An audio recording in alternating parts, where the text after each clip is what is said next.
మెస్సీతో photo కావాలంటే 10 లక్షలట, 100 మందికి అవకాశం ఇస్తారట. ఇది బిజినెస్ ఇంది వీందొకంది.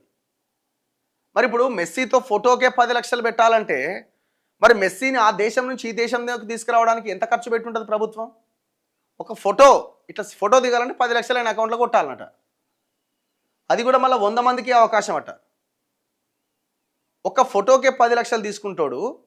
ఆ దేశం నుంచి ఈ దేశంలోకి దాదాపు ఒక 2-3 రోజుల సమయాన్ని వృధా చేసుకొని రావడం అంటే ఎన్ని కోట్ల రూపాయలు ప్రభుత్వాలు ప్రజల సొమ్ముని ఆయనకిస్తే వాడు వస్తున్నట్టు, ఆయన వస్తున్నట్టు. సారీ, పాయింట్ ఏంటంటే ఫోటోకే 10 లక్షలు తీసుకుంటే మరి రేవంత్ రెడ్డి ఎన్ని కోట్ల రూపాయలు ప్రజాధనాన్ని మెస్సీకి ఇచ్చి ఆయన ఇక్కడికి తీసుకురావాలా?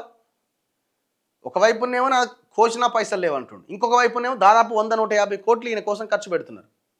నేను అనుకోవడం నాకు తెలిసి ఒక 50-100 కోట్లు ఏంటంటే ఆయన రాడు. మరి ఇన్ని కోట్ల డబ్బుల్ని ఒకవైపునేమో విద్య అంటావు, దీనివల్ల ఏం ప్రయోజనం, ఏం ప్రమోషన్ చెప్పండి? దీనివల్ల ఇప్పుడు మెస్సీ రావడం వల్ల ఏం ప్రమోషన్? ఇవన్నీ ఎప్పుడు చేయాలా? రాష్ట్రం ఆర్థికంగా బలంగా ఉండి ఇంకా పోనీలే ఏమైతే 100 కోట్లు పోయినాయి అని అనుకునే సిచ్యువేషన్లో మనం ఉంటే అప్పుడేమన్నా ఇలాంటి ప్రయత్నాలు చేయొచ్చు. తినడానికి తిండి లేదరా నాయన, ఉద్యోగస్తులకు జీతాలు లేవు, వాళ్ళ బెనిఫిట్స్ లేవు, నిరుద్యోగులకు ఉద్యోగాలు లేవు,